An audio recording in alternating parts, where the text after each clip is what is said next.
نبئ عبادي أني أنا الغفور الرحيم وأن عذابي هو العذاب الأليم ونبئهم عن ضيف إبراهيم إذ دخلوا عليه فقالوا سلاما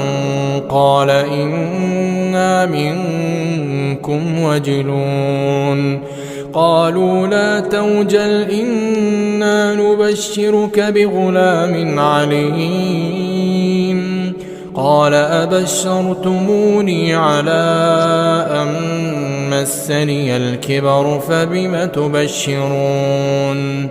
قالوا بشرناك بالحق فلا تكن من القانطين